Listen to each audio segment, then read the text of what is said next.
นักเผยแผ่จึงเปรียบเสมือนหมอที่วินิจฉัยโรคแล้วค่อยๆทดลองยาเมื่อเห็นว่าให้ยาถูกโรคคอยดูแลไม่ให้เกิดโรคแทรกซ้อนตามขึ้นมาอีกหมอต้องไวต่อการเรียนรู้เรื่องโรคและวิธีรักษาโรคฉันใดพระสงฆ์ซึ่งเป็นเสมือนจิตแพทย์ของสังคมก็ไวต่อการเปลี่ยนแปลงของโลกและวิธีบำบัดโรคที่มากับโลกฉันนั้น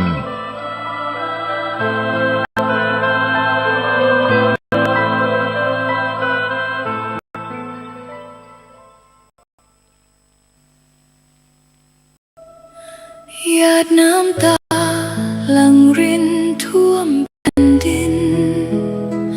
เมื่อได้ยินข่าวเศร้าวิปโยคใหญ่น้อมดวงจิตส่งเสด็จสู่ฟ้าไกลองค์เจ้าฟ้าชรกิติยาภาผู้ทรงธรรม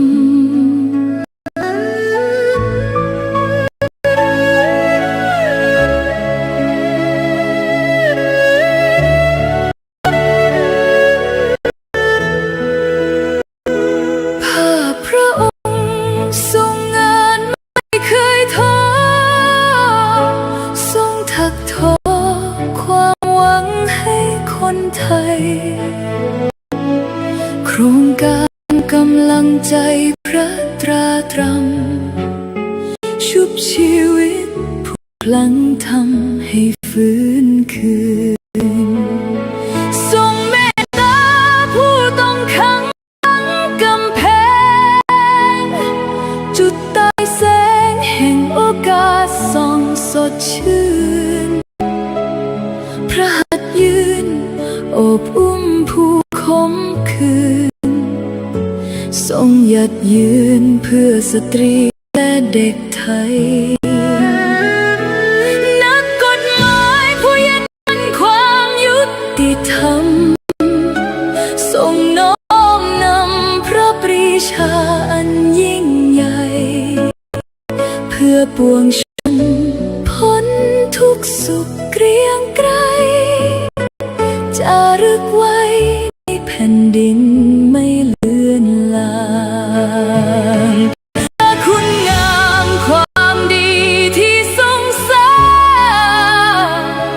แนวทางส่องสว่างไม่จืดจางขอน้อมกราบทรงเสด็จสู่ฟ้ารางสถิตข้ามฝากฟ้าชั่วนิรันดร์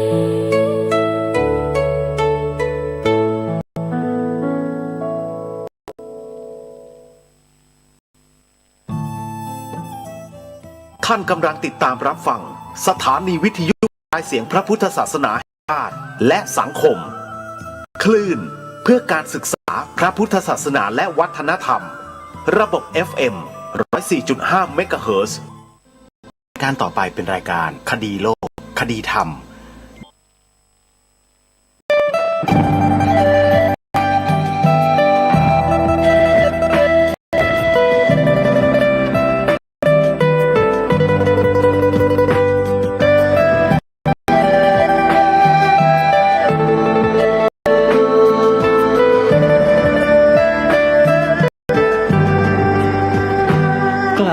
คิดก็ต้องกล้าทำอย่ากลัวถ้าทำความดีเร่งศึกษาปัญหาให้ทันท่วงทีเมืองไทยจะพัฒนากว่านี้รายการดีคดีโลกคดีธรรม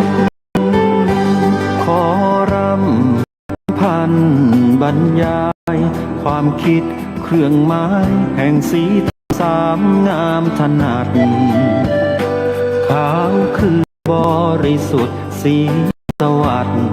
หมายพระไตรรัตน์และธรรมะคุมจิตไทยแดงคือโลหิตเราใสยอมสละได้เพื่อรักษาชาติศาสนาน้ำเงินคือสีโส จอมประชาถ้าโปรดเป็นของส่วนองค์จัดริ้วเข้าใต้ร่มจึงเป็นสีธงที่รักแห่งเราชาวไทยทหารอวตารนำไปยงยุทธวิชัยวิชิตก็ชูเกียรติยา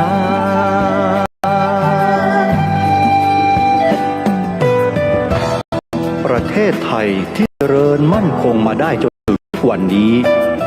มิได้เกิดขึ้นจากความหวาดกลัวอย่างเขลาบรรพบุรุษไทยของเรายุคทุกสมัยล้วนแต่มีความกล้าหาญและชาญฉลาดปกป้องเอกราชสร้างชาติให้เกิดความมั่นคงโดยมีธงแห่งพระไตรรัตน์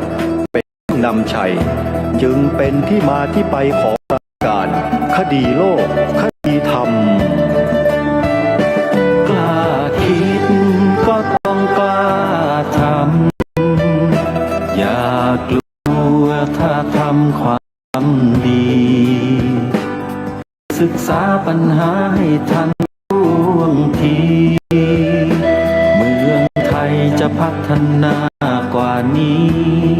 รายการดีๆคดีโลกคดีธรรมรายการดีๆคดีโลกคดีธรรม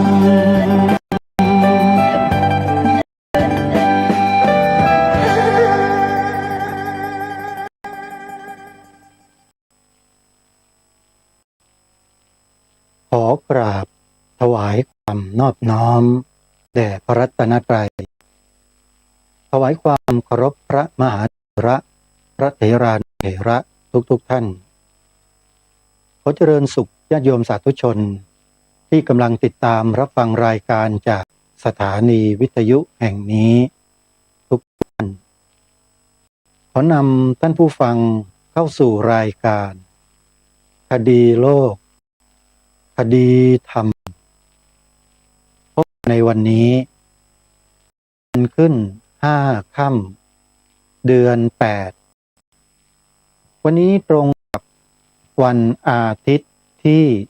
19 กรกฎาคมพระพุทธศักราช2569รายการคดีโลกคดีธรรมมาพบกับสาธุชนเป็นประจำทุกวันทางสถานีวิทยุพระพุทธศาสนาแห่งชาติคลื่นต่างๆฟังสามารถดาวน์โหลดแอปพลิเคชันวิทยุพุทธศาสนาทั่วไทยเพื่อติดตามรับฟังรายการนี้ได้ทุกวันและสามารถรับฟังผ่านโทรศัพท์มือถือได้ตลอด24 ชั่วโมงได้ทุกพื้นที่ของประเทศไทยสาธุชนทุกท่านเมื่อวานนี้ได้แจ้งกับท่านผู้ฟังไปว่าในวันนี้จะแจ้งกำหนดการประชุมของพี่น้องชาวพุทธโดยสมัชชาชาวพุทธเพื่อพระพุทธศาสนาร่วมกับเครือข่ายพุทธช่วยพุทธแห่งประเทศไทยจะลงพื้นที่เพื่อทำการเก็บข้อมูลที่วัดร่มโพธิธรรมตำบลหนองหินอำเภอหนองหินจังหวัดเลยแล้วก็จะได้จัดประชุมชี้แจงทำความเข้าใจชาวพุทธมีพระสงฆ์และคฤหัสถ์ญาติโยมชาวจังหวัดเลยในสัปดาห์ที่จะถึงนี้ได้กำหนดวันมาชัดเจนแล้วว่าวันที่เท่าไหร่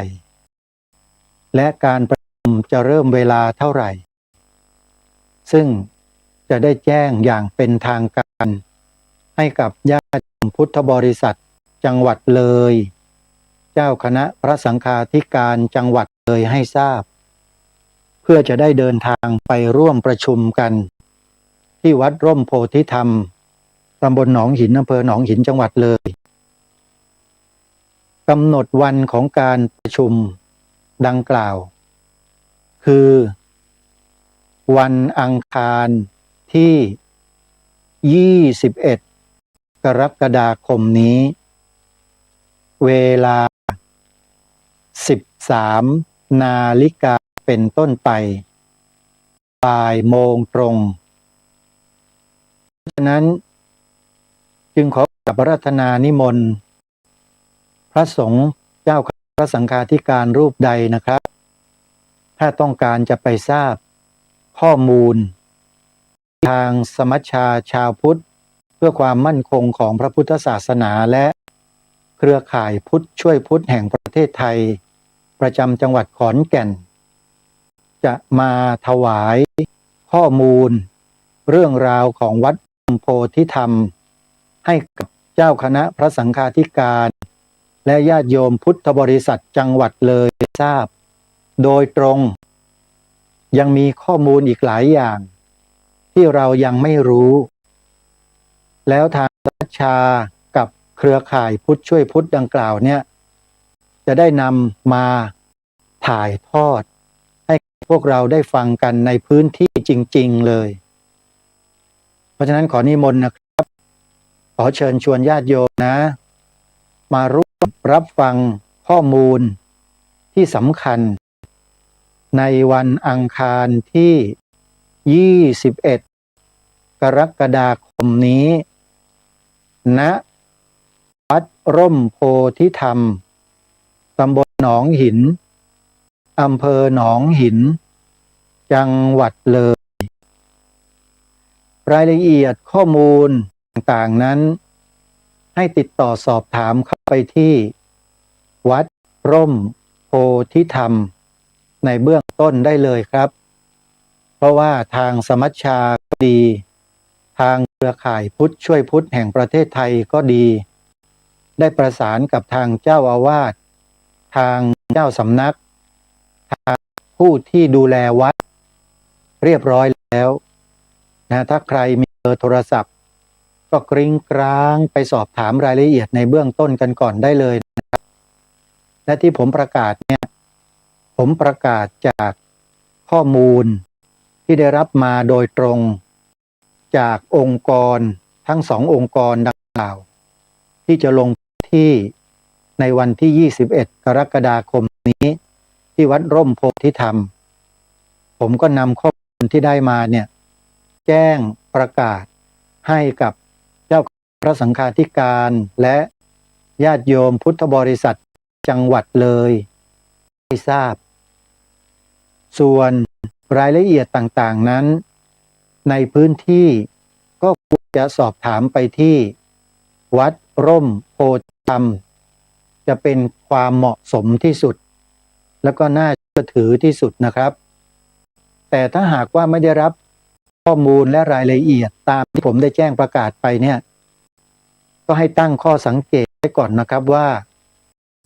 ผู้นั้นอาจจะไม่รู้ข้อมูลก็ได้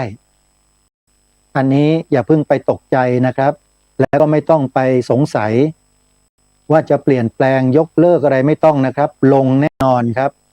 ผมขอยืนยันว่าลงแน่นอน 21 กรกฎาคมที่วัดร่มโพธิธรรมบนหนองหินอำเภอหนองหินจังหวัดเลยผมก็ได้โทรศัพท์เป็นการส่วนตัวไปบอกพระในจังหวัดเลยหลายๆรูปให้เตรียมตัวเดินทางไปร่วมกันได้บอกเป็นการส่วนตัวนะครับบอกไปแล้วแล้วก็จะบอกเพิ่มอีกใน2วันนี้นะคือ19วันนี้แล้วก็20ในวันพรุ่งนี้อีกวันหนึ่งก็หวังว่าจะได้พระคุณเจ้ามาร่วมประชุมรับฟังข้อมูลของวัดร่มโพธิธรรมจากปากของคณะกรรมการทั้ง2องค์กรนี้ว่ามันกรณีศึกษาให้เราได้รู้ในสิ่งต่างๆที่อาจจะถูกซ่อนเร้นและปกปิดเอาไว้ก็ได้นะฮะขอนิมนต์นะครับ ก็ขอให้ทราบแต่เพียงเท่านี้นะครับ ส่วนพุทธมณฑลจังหวัดเชียงใหม่นั้น ตอนนี้ไม่ค่อยน่าเป็นห่วงอะไรนะฮะท่านผู้ฟังตอนนี้ทางคณะชาวพุทธของจังหวัดเชียงใหม่ มีการตื่นตัวกันทั้งจังหวัด แล้วก็มีการส่งข่าวส่งข้อมูลไปแจ้งไปบอกกันอย่างกว้างขวาง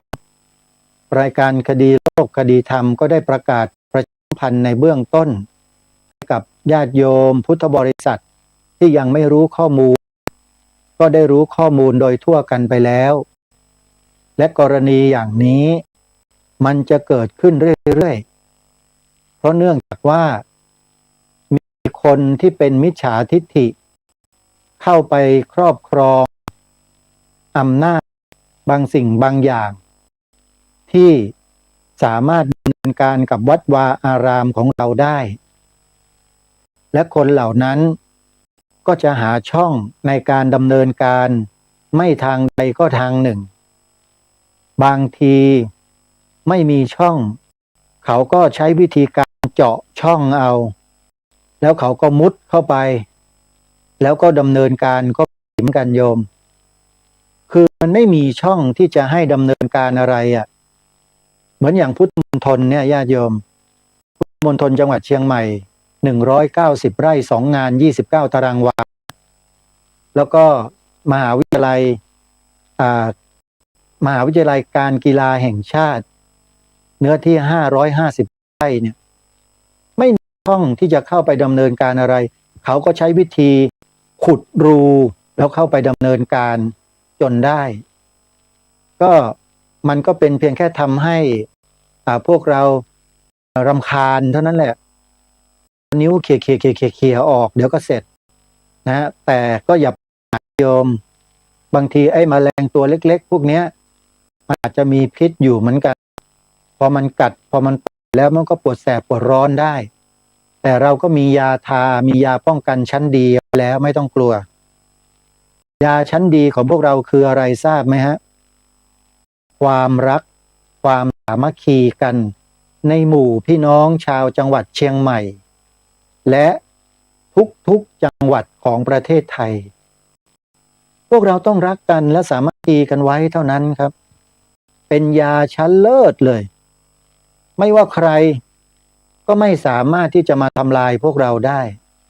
ถ้าเรารักและสามัคคีกันรักกันแล้วสามัคคีกันแล้วก็ให้มีจิตใจที่หนักแน่นและมั่นคงด้วยอย่าหูเบาเพราะฝ่ายตรงข้ามเนี่ยเขาใช้วิธีการยุแย่ให้พวกเราเข้าใจผิดกันแล้วก็เกิดการทะเลาะโต้เถียงกันพอทะเลาะโต้เถียงกันไปมากๆเข้ามันขยายวงกว้างขึ้น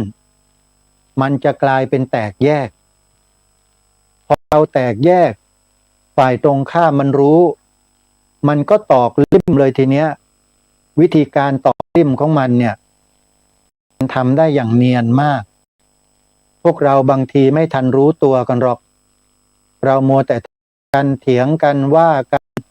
โกรธกันไม่พอใจกันแตกแยกกันอยู่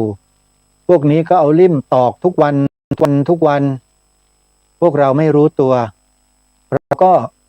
แตกแยกกันจริงๆแล้วก็แบ่งฝักแบ่งฝ่ายทีนี้แหละฝ่ายศัตรูก็เข้าแทรกเลยแทรกในจังหวัดใหม่นั่นแหละแล้วเขาก็เสี้ยมอยู่นั่นแหละไม่มีวันหยุดระวังให้ดีนะวิธีการนี้มันใช้มาทั่วโลกใช้มาตั้งแต่สมัยครั้งพุทธกาลนู่นจำได้ไหมเรื่องราวที่มีอยู่ในคัมภีร์พระไตรปิฎกวัดสการพราหมณ์เจ้าฤทธิ์ชวีทั้งหลายแตกแยกกันทำให้มคธรัฐตีเมืองได้อย่างง่ายดายเพราะความแตกแยกกันคือโดนเสี้ยมถูกเขาเสี้ยมทุกวันก็คือใช้วาจาใช้ปากพูดออกสื่อให้พี่น้องชาวเชียงใหม่เกิดความบาดหมางกันไม่พอใจกันทะเลาะกันระวังคนพวกนี้ให้ดีนะใครที่เสี้ยมให้พวกเราเนี่ย ไม่พอใจกันเกลียดกันแตกแยกกันเนี่ยพวกเนี้ยเป็นคนที่ไม่หวังดี แต่กรณีของรายการคดีโลกคดีธรรมนี่ไม่ได้เสี่ยมนะแต่กำลังจะชี้ให้เห็นว่าฝ่ายตรงข้ามกำลังแย่รังแตนรังผึ้งของพวกเรากันอยู่ให้พวกเราเนี่ยเกิดความหวั่นไหวเกิดความสั่นสะเทือนถ้าเกิดผึ้งตัวใดตัวหนึ่งแตกรังออกไปเข้ากับฝ่ายตรงข้ามและก็ช่วยกันยุแย่อยู่นั้นเรื่อยๆเดี๋ยวผึ้งตัวอื่นก็อาจจะบินไปอีกก็ได้รายการคดีโลกคดีธรรมเลยมาประกาศมาแจ้งมาบอกให้พวกเราว่าอย่าหูเบาเชื่อคนอื่นนะฟังพวกเราฟังชาวพุทธกันเองนี่แหละมีเรื่องมีราวมีอะไรต่างๆที่เกิดขึ้นในจังหวัดให้ฟังพระเอาไว้โยมพระสงฆ์เนี่ยมีหน้าที่ทำให้พวกเรารักและสามัคคีกันให้เราอยู่อย่างสงบร่มเย็นไม่เป็นศัตรูกันไม่เคยพูดให้เสี้ยมให้ญาติโยมทะเลาะกันไม่เคยมีเลยแต่ถ้าหากเกิดการทะเลาะแตกแยกกันในหมู่ชาวพุทธระหว่างกับโยมกับวัดเนี่ยระวังให้ดีเถอะกำลังจะถูกเสี้ยมให้แตกแยกกันนะมันเกิดจากคนเพียงไม่กี่คนนี่แหละโยมอันตรายที่สุดและกรณีของพุทธมณฑลจังหวัดเชียงใหม่ก็เป็นลักษณะนี้เลยเริ่มจากคนไม่กี่คนนี่แหละสร้างเรื่องขึ้นมาทำหนังสือไปให้หน่วยงานภาครัฐอาจจะเป็นพวกเดียวกับเขาหรือเปล่าเราไม่ทราบรับเรื่องชงเรื่องไปเสร็จในส่วนราชการรับส่งไปต่อแจ้งไปแล้วก็ดำเนินการพอดำเนินการคำสั่งก็ออกพอคำสั่งออกผู้ที่เกี่ยวข้องก็ต้องวิ่งกันไปหาข้อมูลหลักฐานมาแจ้งไว้เสียเวลาพวกเรามันจะเป็นอย่างนี้แต่ครูบาอาจารย์ของเราเนี่ยท่านมีใจหนักแน่นท่านพร้อมเสมอที่จะทำการชี้แจงในกรณีต่างๆที่เกี่ยวกับการจัดตั้งพุทธมณฑลจังหวัดเชียงใหม่ที่ตำบลดอยหล่ออำเภอดอยหล่อจังหวัดเชียงใหม่ทุกประการมีข้อมูลมีหลักฐานครบทุกอย่างทีนี้เมื่อเขาไม่ได้เล่ห์ไม่รู้เหมือนกันว่าเขาจะเอาด้วยกลหรือเปล่าแล้วถ้าหากว่าเขาไม่ได้ด้วยกลและไม่ได้ด้วยมนต์จะใช้คาถาด้วยไหมเหมือนโบราณภาษิตสำนวนโบราณที่เขาบอกว่า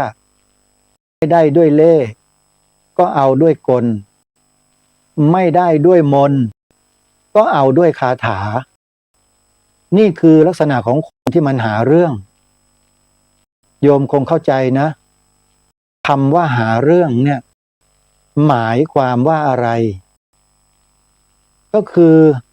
สร้างความรำคาญให้มันเกิดแค่นั้นเอง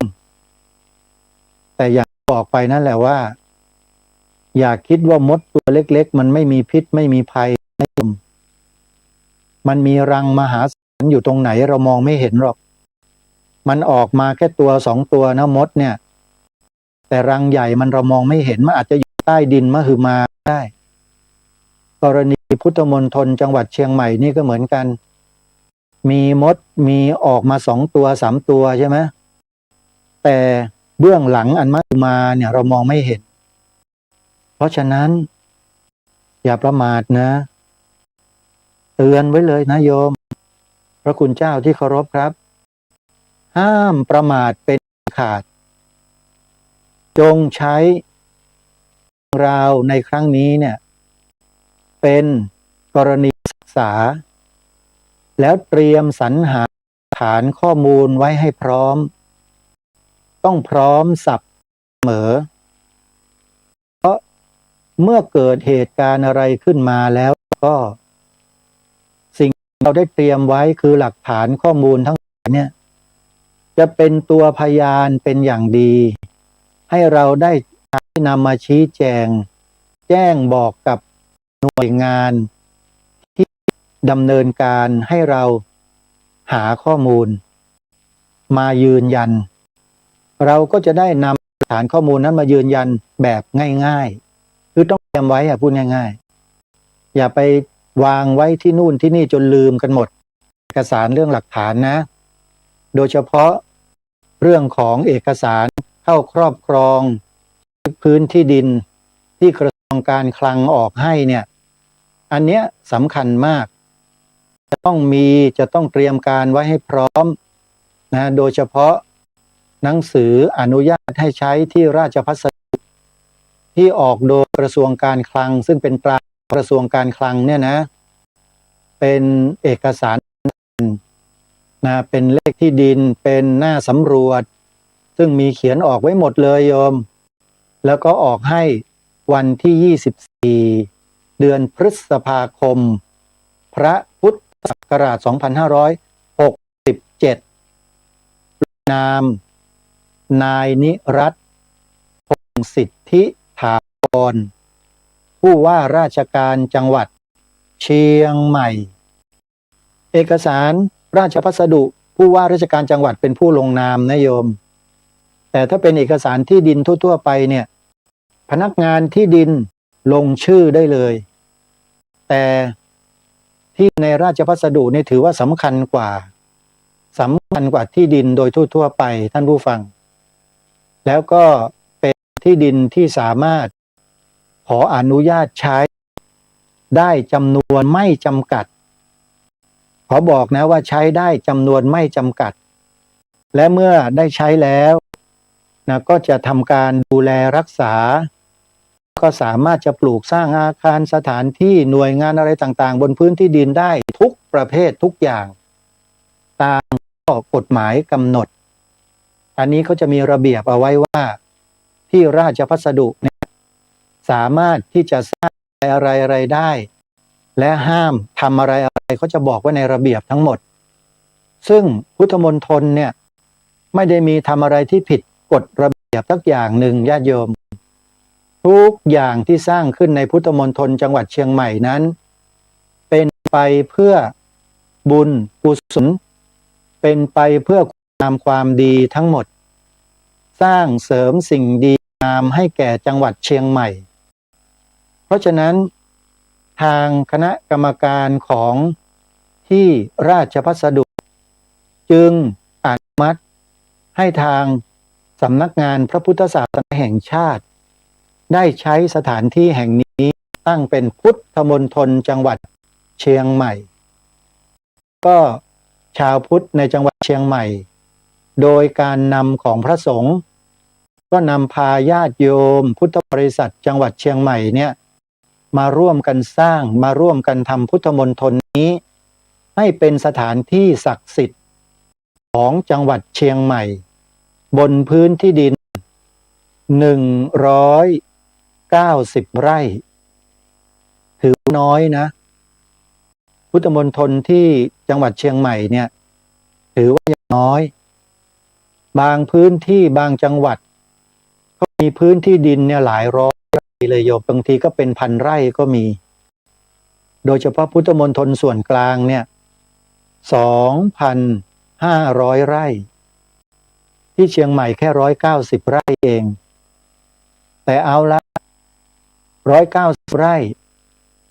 ขอให้เราเนี่ยได้ตั้งใจกันช่วยกันทำช่วยกันสร้างพุทธมณฑลนี้ให้สวยงามให้เป็นสถานที่ที่ทำประโยชน์ให้กับชาวจังหวัดเชียงใหม่ให้ได้โดยชาวเชียงใหม่เองนะอันนี้เป็นสิ่งที่ประชาชนชาวเชียงใหม่ลงกำลังลงแรงกันช่วยกันจัดช่วยกันทำช่วยกันสร้างอาตมาเคยฟังประชาสัมพันธ์ประกาศในสถานีวิทยุของจังหวัดเชียงใหม่ฟังผ่านแอปพลิเคชันวิทยุพุทธศาสนาทั่วไทยและเคยฟังประชาสัมพันธ์เชิญชวนญาติโยมร่วมสร้างพุทธมณฑลจังหวัดเชียงใหม่เมื่อ2 ปีที่แล้วแล้วก็ปีที่แล้วด้วย ได้ยินมาว่าอยู่ที่อำเภอดอยหล่อจังหวัดเชียงใหม่แต่ก็ไม่เคยรู้ข้อมูลรายละเอียดหรอกว่าพื้นที่ตั้งอยู่ตรงไหนมีจำนวนเท่าไรรูปทรงของพื้นที่ดินเป็นรูปทรงยังไงไม่เคยรู้มาวันนี้ได้เห็นเอกสารสิทธิ์ซึ่งเป็นหนังสืออนุญาตให้ใช้ที่ราชพัสดุอาตมาได้เห็นภาพแล้วที่ดินที่จัดสร้างเป็นพุทธมณฑลเนี่ยโยมเป็นรูปชายธงฮะสามเหลี่ยมโยมเคยเห็นธงสามเหลี่ยมไหมโอ้โหเป็นสัญลักษณ์ที่ดีมากๆโยมทราบไหมเนี่ยชาวเชียงใหม่นี่โชคดีนะได้ที่ดินทรงเนี้ยเขาเรียกว่าธงชัยมีแต่ชัยชนะอ้าวจริงๆนะโยมนี่อาตมานี่ตั้งข้อสันนิษฐานว่าที่ได้พื้นดินที่เป็นรูปชายธงแบบนี้มาเนี่ยถือเป็นชัยชนะตลอดกาลนะโยมแล้วอย่างนี้เราจะไม่ช่วยกันสร้างพุทธมณฑลของตัวเองได้ยังไงใช่ไหมเพราะฉะนั้นโยมไปติดต่อนะวัดต่างๆเนี่ยเขาจะเป็นเครือข่ายกันทั้งจังหวัดเลยอาตมาภาพถ้าไม่ผิดเนี่ยวัดที่เป็นตัวตั้งตัวตีในการจัดหาทุนจัดสร้างพุทธมณฑลจังหวัดเชียงใหม่เนี่ยคือวัดพันอ้นถ้าจำไม่ผิดนะวัดพันอ้นเป็นตัวตั้งตัวตีในการนำญาติโยมไปสร้างพุทธมณฑลในระยะแรกๆเริ่มต้นมาแล้วก็มีวัดใหญ่ๆและวัดไม่ว่าจะเป็นวัดฝ่ายมหานิกายของเราวัดพระธาตุดอยสุเทพนะวัดพระสิงห์วัดอื่นๆในจังหวัดเชียงใหม่เยอะแยะโยมก็ระดมทุนกันช่วยกันบอกญาติโยมกันแล้วก็ทอดผ้าป่าสร้างพุทธมณฑลในครั้งนี้มีคนมาแย่รังผึ้งทีนี้ผึ้งทั้งหลายก็คือชาวพุทธในจังหวัดเชียงใหม่ตื่นดีตื่นมาแล้วโยมไปบริจาครับเป็นเจ้าภาพสร้างพุทธมณฑลกันเลยโยมไปที่วัดนั้นเลยหรือใกล้ไหนก็ไปวัดนั้นนั่นแหละเพราะปัจจัยและเงินที่โยมทำบุญมาครูบาอาจารย์ต่างๆก็จะรวบรวมมาเป็นกองทุนหลักมาอยู่ที่ส่วนกลางที่รับผิดชอบทั้งหมดแล้วก็บริหารจัดการกันโดยคณะกรรมการก็จะนำเงินทุนที่สะสมในแต่ละวันแต่ละปีแต่ละเดือนที่ได้มาเนี่ยก็จะเอามารวมกันทีหนึ่งแล้วก็จัดให้เป็นพิธีการเช่นจัดทอดผ้าป่าครั้งใหญ่สมทบทุนสร้างพุทธมณฑลจังหวัดเชียงใหม่ที่อำเภอดอยหล่อพร้อมๆกันทราบว่ามีการทอดผ้าป่าสร้างพุทธมณฑลเชียงใหม่กันทุกปีโยมก็รอฟังประกาศนะถ้าอาตมามีข้อมูลเดี๋ยวท่านอาจารย์พระครูสมุวิสุวัฒน์เนี่ยจะส่งข้อมูลมาให้อาตมาและอาตมาก็จะใช้เสียงของอาตมาในรายการคดีโลกคดีธรรมนี่แหละช่วยประกาศอีกแรงหนึ่งให้เราได้มีกำลังกายกำลังใจกำลังทรัพย์ร่วมกันระดมเลยโยมสร้างพุทธมณฑลของพวกเราชาวเชียงใหม่ให้แล้วเสร็จด้วยแรงของพวกเราชาวพุทธด้วยกันนี่แหละดีไหมนี่ถือว่าเป็นโอกาสที่นี่ถ้าเกิดว่าไม่มีใครมาแย่รังผึ้งมาแย่รังแตนของพวกเราเนี่ยพวกเราก็เห็นจะอยู่กันแบบเงียบเฉยๆกันข่าวอะไรต่างๆก็จะไม่ได้รับการสนใจพุทธมณฑลจัดสร้างอยู่ก็อาจจะเงียบหายไปและเดี๋ยวก็ตื่นฟื้นขึ้นมาช่วงหนึ่งแล้วก็ค่อยๆหายไปเป็นอย่างนี้เรียกว่าดับติดดับอยู่ตอนนี้มีคนมาจุดกระแสขึ้นมานี่ถือโชคดีมากก็ใช้กระแสนี้แหละออกกับญาติโยมพี่น้องชาวจังหวัดเชียงใหม่เลยนะได้โอกาสแล้วโยมมีคนพยายามจะมาล้มมาคว่ำพุทธมณฑลของเราเนี่ยเราจะยอมหรือถ้าไม่ยอมทำไงก็รีบสร้างให้เสร็จไงโยม ำยังไงล่ะร่างสร้างให้เสร็จฟังครูบาอาจารย์ในจังหวัดเชียงใหม่มีวัดพันอ้นเป็นต้นวัดพระสิงห์วัดธาตุหลวงเชียงใหม่วัดพระธาตุดอยสุเทพแล้วก็วัดอะไร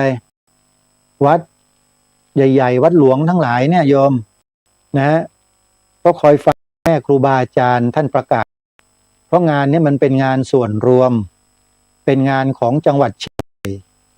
เราประชาชนคนชาวเชียงใหม่ต้องช่วยกันที่จังหวัดเลยก็มีพุทธมณฑลจังหวัดเลยกันพระครูโดมรานุวัฒน์ท่านเคยเป็นประธานในการจัดหาทุนจัดสร้างระยะหนึ่งทำมาได้สักระยะหนึ่งท่านก็หยุดและยุติบทบาทแล้วก็ให้ผู้อื่นขึ้นไปทำแทนแล้วท่านก็ได้ถมที่ดินปรับที่ดินให้จนกระทั่งแล้วเสร็จทีนี้ใครจะไปพัฒนาไปเพิ่มเติมอย่างไรก็แล้วแต่ก็ดำเนินการกันต่อไปอย่าทิ้งนะมณฑลในแต่ละจังหวัดขอให้เราเข้าไปช่วยกันดูแลเช่นนั้นเดี๋ยวมอดเดี๋ยวปลวกเดี๋ยวพวกแมงกระแทะมันเข้าไปกัดไปกินไปขี้ใส่เลอะเทอะสกปรกหมดโยมช่วยกันดูแลรักษานี่ถือว่าเป็นความโชคดีของพี่น้องชาวจังหวัดเชียงใหม่ได้มีโอกาสลุกขึ้นมาทำหน้าที่ของความเป็นพุทธบริษัทช่วยกันสร้างพุทธมณฑลกันให้แล้วเสร็จให้ไวไม่เช่นนั้นเดี๋ยวมันจะมีกรณีอย่างที่เกิดขึ้นนี้ขึ้นมาอีกถ้าหากว่าเรารีบสร้างรีบทำกันให้เสร็จให้มั่นคงให้ถาวรเนี่ยอย่างมันก็จะเหนียวแน่นแล้วก็มั่นคงมากยิ่งขึ้นใครที่มาแย่มาอะไรต่างๆทีนี้มันก็ไม่สั่นไม่ไหวไม่สะเทือนแล้วเพราะอะไรเพราะเราได้ลงหลักปักฐานสร้างถาวรวัตถุให้เกิดความมั่นคงแล้วจึงขอฝากพี่น้องชาวเชียงใหม่อย่าชะล่าใจนะญาติโยมทุกท่านพระสัมมาสัมพุทธเจ้าตรัสสอนหลักชั้นสูงเอาไว้ให้แก่พวกเรากันหมดทุกท่านทุกคนเราก็ทราบดีอยู่แล้วพระพุทธองค์ทรงตรัสสอนเรื่องอริยสัจคือทุกข์สมุทัยนิโรธมรรคเป็นอริยสัจธรรมที่เป็นความจริงแท้ที่มีอยู่จริงๆพวกเราถ้าหากต้องการอยากจะได้อริยสัจสี่เนี่ยเราต้องเชื่อพระพุทธเจ้าเชื่อในที่นี้ไม่ได้หมายความว่าพระพุทธเจ้าจะบังคับให้เราต้องอย่างนั้นต้องอย่างนี้ต้องอย่างนั้นไม่มีนะคำสอนของพระพุทธเจ้าไม่มีคำว่าต้องคือบังคับไม่มีเลยที่ให้เชื่อคือให้เชื่อตามพระองค์ตรัสสอนพวกเราแล้วให้เราพิจารณาแยกแยะสภาวะธรรมทั้งหลายทั้งปวงตามความเป็นไปได้แล้วให้เรานั้นตัดสินใจด้วยตัวของเราเองว่าเราจะเชื่อหรือไม่แต่เชื่อเถอะร้อยทั้งร้อยถ้าเดินตามที่พระสัมมาสัมพุทธเจ้าสอนนะเชื่อหมดแม้แต่พวกฝรั่งยังเชื่อแม้แต่นักวิทยาศาสตร์ชั้นนำของโลกหลายต่อหลายคนในสมัยอดีตเช่นอัลเบิร์ตไอน์สไตน์เจ้าของทฤษฎีสัมพัทธภาพผู้โด่งดังในยุคเมื่อ100 ปีที่แล้วโยมโด่งดังมากไม่มีใครนะที่จะคิดทฤษฎีM เท่ากับ MOC ยกกำลัง2นี่แหละทฤษฎีสัมพัทธภาพมีคนนำเอาทฤษฎีของอัลเบิร์ตไอน์สไตน์เนี่ยไปสร้างระบบปรมาณูซึ่งมันเป็นการกระทำที่ไม่ถูกต้องเพราะสิ่งที่ไอน์สไตน์ค้นพบเนี่ยไอน์สไตน์ต้องการให้มนุษย์รู้ว่าสรรพสิ่งทั้งปวงเนี่ยมันอย่างนี้นะมันเป็นอย่างนี้ก็เพื่อที่จะให้มนุษย์ในโลกนี้เนี่ยได้เข้าใจถึงความไม่แน่นอนของสิ่งนี้มันเกิดขึ้นตั้งมันก็ดับไปกับคำสอนของพระสัมมาสัมพุทธเจ้าที่พระองค์ได้ตรัสรู้เป๊ะเลยไอน์สไตน์ก็รู้อย่างนั้นเหมือนกัน และไอน์สไตน์ก็ได้กล่าวยกย่องพระพุทธศาสนาเอาไว้ในหนังสือเขาเขียนขึ้นในวาระสุดท้ายก่อนจะเสียชีวิตหนังสือเล่มนี้ชื่อ The Human Side อาตมาอาจจะออกเสียงภาษาอังกฤษไม่ค่อยเก่งนะโยม The Human Side โยมไปหาอ่านได้เลย ในนั้นไอน์สไตน์จะบอกถึงหลักของศาสนาสากลหลักของศาสนาสากลก็คือเป็นหลักศาสนาที่ไม่เชื่อในคำของพระผู้เป็นเจ้าคือให้ข้ามไปเลยไปใส่ใจเรื่องคำสอนของพระเจ้าที่มีตัวตนไอน์สไตน์บอกว่าข้ามไปเลยศาสนาที่จะเชื่อได้แล้วก็มีความมั่นใจได้เนี่ยจะต้องเป็นศาสนาที่สามารถรองรับความต้องการจะพิสูจน์วิทยาศาสตร์ได้ตอบคำถามทางวิทยาศาสตร์ได้เท่านั้นไอน์สไตน์บอกว่านี่แหละคือศาสนาสากลแล้วถ้าจะมีศาสนาใดที่รับมือกับความต้องการทางวิทยาศาสตร์ได้ศาสนานั้นควรจะเป็นพระพุทธศาสนาอัลเบิร์ตไอน์สไตน์ระบุชัดเจนเลยโยมในหนังสือเล่มนี้We would be Buddhism เนี่ย would be Buddhism ภาษาอังกฤษนะอาตมาก็จำไม่ค่อยได้หรอกโยมเราอ่านดูเถอะแล้วก็ในโซเชียลต่างๆเนี่ยมีเต็มไปหมดเลยพิมพ์ไปใน Google เดี๋ยวก็เจอพิมพ์คำว่าอัลเบิร์ตไอน์สไตน์กล่าวถึงพุทธศาสนาไว้อย่างไรแค่นี้เดี๋ยวโยมก็เจอแต่โยมต้องระวังด้วยนะระวังอะไรมีคนไปโพสต์ข้อมูลที่ผิดไปหลอกมนุษย์ในโลกนี้ว่าไอน์สไตน์ไม่ได้พูดถึงพระพุทธเจ้าไม่ได้พูดถึงพระพุทธศาสนามีคนไปโพสต์จริงๆอยู่ในโซเชียลเนี่ยโยมถ้าโยมพิมพ์คำว่าอัลเบิร์ตไอน์สไตน์กล่าวถึงพระพุทธศาสนาอย่างไรนะไอ้ข้อความของพวกเนี้ยมันจะขึ้นแรกทันทีเลยถ้าเราไปหลงอ่านโดยที่ไม่รู้ข้อมูลเดิมแท้ของไอน์สไตน์จริงๆเนี่ยนะไม่เคยอ่านมาก่อนเนี่ยพอไปดูไอ้คำพูดคนพวกนี้แล้วโยมก็จะไปเชื่อคนนี้พวกนี้มันจะโกหกตอแหลอยู่ในโลกโซเชียลมันบอกว่าพระพุทธเจ้าไม่เคยพูดว่างั้นระวังนะข้อมูลเหล่านี้เป็นข้อมูลที่เขาทำมาหลอกต้องระวังให้ดีด้วยอัลเบิร์ตไอน์สไตน์พูดถึงพระพุทธเจ้าพูดถึงพระพุทธศาสนาไว้จริงๆอาตมาก็โพสต์ไว้ใน Facebook โพสต์ไว้ใน TikTok นะของมานะอาตมาทำเป็นคลิปเอาไว้โยมลองเข้าไปดูได้เลยนะฮะหรือใน Facebook ก็ได้เดี๋ยวอาตมาจะโพสต์ลงไปนะนี่คือสิ่งที่ยืนยันให้แก่พวกเราชาวพุทธที่อยู่ในยุคปัจจุบันนะซึ่งเป็นยุคที่กำลังเปลี่ยนแปลงไปสู่การพัฒนาระบบเทคโนโลยีที่สูงยิ่งกว่าปัจจุบันและในอดีตมากกว่าหลายเท่านะต่อไปเนี่ยเราเจอกับเทคโนโลยีเหล่านี้เรียกว่า AI เนี่ยโยมมาตั้งนานแล้วล่ะ AI เนี่ยและพวกเราก็เพิ่งจะได้สัมผัสเพิ่งจะได้พบเพิ่งจะได้เจออย่าหลงนะโยมขอร้อง AI เนี่ยมันมหัศจรรย์จริงๆอาตมาภาพเขียนข้อความลงไปไม่กี่บรรทัดลงไปใน AI นะโปรแกรมหนึ่งมันเป็นโปรแกรมสร้างเพลงพอเขียนข้อความที่ใส่ลงไปมันออกมาให้เป็นเพลงให้อาตมาสมบูรณ์เลยจนจบเลยอาตมาก็เลยเอาเพลงนั้นน่ะมาตัดต่อเป็นวิดีโอ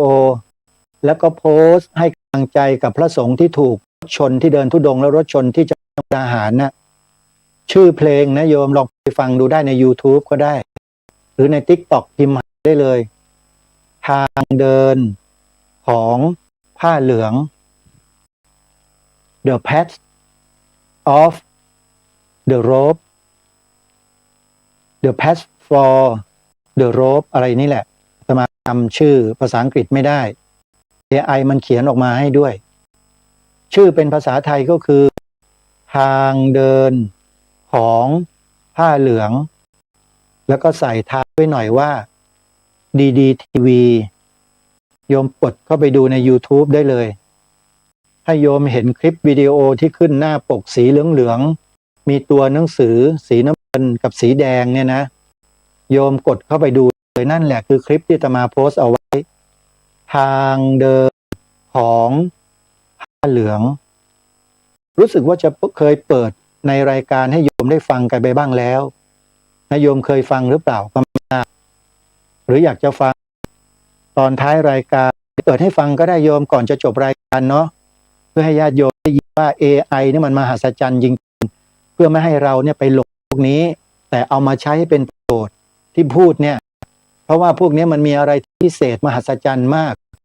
สิ่งที่มันไม่เคยมีเคยเป็นมันก็มีเป็นนะโยมอาตมาข้อความไป 3-4 บรรทัดมันออกเพลงมาให้แล้วเนื้อความก็ดีด้วยเนี่ยถ้าเราเอามาใช้ในทางที่ดีมันก็ดีถ้าใช้ในทางที่ผิดเนี่ยผิดมโหฬารเลยอันตรายมากนะโยมอ่ะเดี๋ยวทิ้งท้ายด้วยบทเพลงทางเดินของผ้าเหลืองให้โยมฟังก็แล้วกันติดตามแล้วฟังพร้อมๆกัน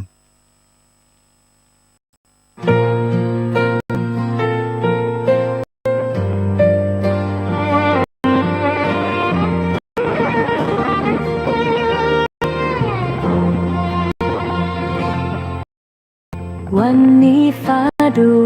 หนักเมื่อข่าวร้ายพัดมาผ้าเหลืองที่ผ่านทางต้องเจ็บจากอุบัติเหตุรอยช้ำที่กายทางทำให้ใจเราสะเทือนขอคนไทยมองเห็นและยืนมือด้วยเมตตาอย่าให้ความทุกข์นี้กลายเป็นความเย็นชาอย่าให้ใครหยิบยกมาปิดทางทำความดีเรายังเชื่อในสิ่งงามในศรัทธาและหน้าที่ให้ท่านยืนได้อีกครั้งด้วยแรงใจจากพวกเราขอเป็นแรงใจให้ท่านเดินต่อไปขอเป็นแรงใจให้ท่านไม่เดียวดายขอเป็นแรงใจให้ความดีงอกงามทุกหน่วยงานช่วยกันยิ่งกว่าที่เคยทำอย่าใช้เหตุแห่งความเจ็บไปสร้างกรอบแสนแคบให้กิจของท่านหยุดเพราะคำสั่งที่ไม่เป็นธรรมถ้ามีมือที่พร้อมช่วยก็จงช่วยอย่างจริงใจให้วัดและงานของท่านยังไปต่อได้ทุกวันเพราะท่านคือผู้ให้ในวันที่ใครอ่อนล้าคือแสงของศรัทธาในบ้านของผู้คนขออย่าปล่อยให้ท่านต้องยืนลำพังอีกเราจะยืนเคียงข้างด้วยความเข้าใจเต็มใจขอเป็นแรงใจให้ท่านเดินต่อไปขอเป็นแรงใจ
นี่ก็เป็น